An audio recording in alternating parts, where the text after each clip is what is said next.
Alright, ladies and gentlemen, let's give a little precursor to this video. Like it is described in the title, it is the top 3 biggest misconceptions in fitness. We can call them misconceptions, we can call them mistakes, we can call them irritants, because that's definitely what they are, for me anyways. Take it with whatever grain of salt you feel like you need to. This is just my opinion, and it's not trying to poke fun at anybody. It's just it's playing into the snowball effect that these exercises have, whether it be online or in the internet. It seems to almost get this cult following where one person does it and then next thing you know everybody's doing it, without really knowing the rhyme or reason for why they're doing it. The biggest problem with it, I think, is if you were to ask most of these people what they're doing and why they think it's effective, they wouldn't have much of an answer other than they saw somebody else do it. This is the problem. It's nobody's fault, but we'll make this little video here and hopefully it helps somebody out. Alright, I've said it a million times before and I'll probably say it a million times again. When you're exercising, you have to think about gravity. Gravity is going to indicate where the resistance and the tension is coming from. This is the reason why I like bands and cables far more than dumbbells. When you see the guys in the gym warming up their rotator cuff using a plate or using a small light dumbbell,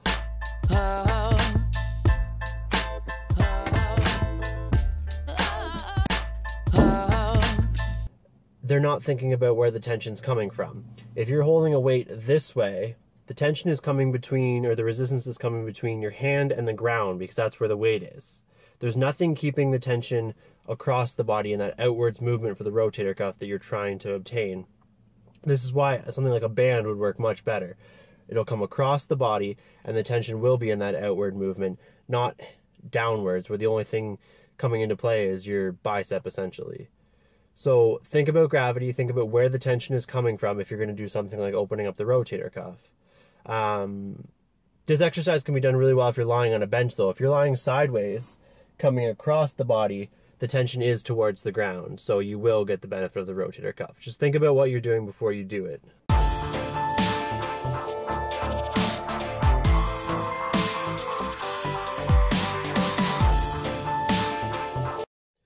I cannot stress enough, before you train a muscle group, look at the anatomy of the muscle, look at what its purpose is and what movement it serves to the body. Guys waste their time watching all these exercise videos or professional bodybuilders training before they go to the gym. How about you look at an anatomy chart before you go to the gym instead? That's a much more useful tool. The traps, the trapezius, the sole purpose of the two purposes of this muscle group is scapular retraction and scapular elevation. So your shoulder blades, so retracting your shoulder blades and elevating your shoulder blades. In my opinion, if you're doing all your trap work in a shrug movement that looks like you're trying to bring your shoulders towards your ears, you're missing out on half the benefit.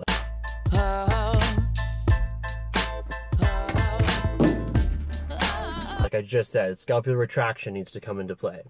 So in my opinion, I have no issue with the shrug. I don't think it's the most ideal. I'd prefer a higher row variation.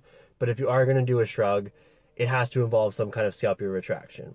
So the best way to do this for me is with your hands in front of the body, shrugging up and in a backwards motion and thinking about contracting the upper part of the shoulder blade. That's going to yield you the most benefit opposed to this really quick shoulder to ear type movement. I don't understand that.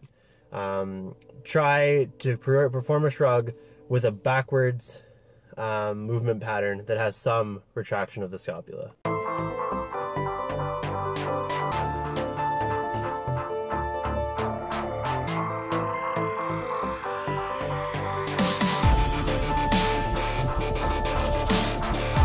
Alright, crunches.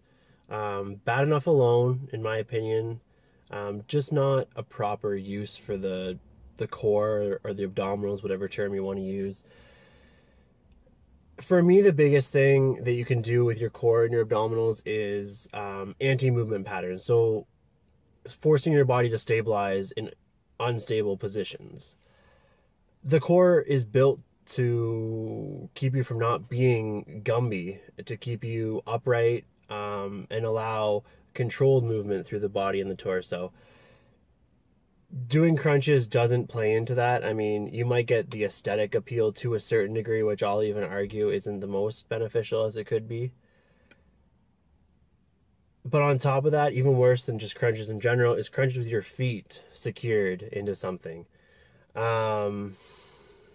Anytime your feet are locked into something, your hip flexors are going to come into play, and everything through the hips, and even the lumbar can come into play, which is exactly what you don't want. So securing your feet when performing a crunch is so counterproductive, especially when you do it on a decline bench, because then you're even enhancing that ratio of hip flexor use even higher. I would personally stay away from crunches altogether. If you like them, I'm not going to tell you to throw them out of your program. Just please do them either with your feet, your knees elevated and your feet slightly off the ground, or at least don't have your feet secured into something.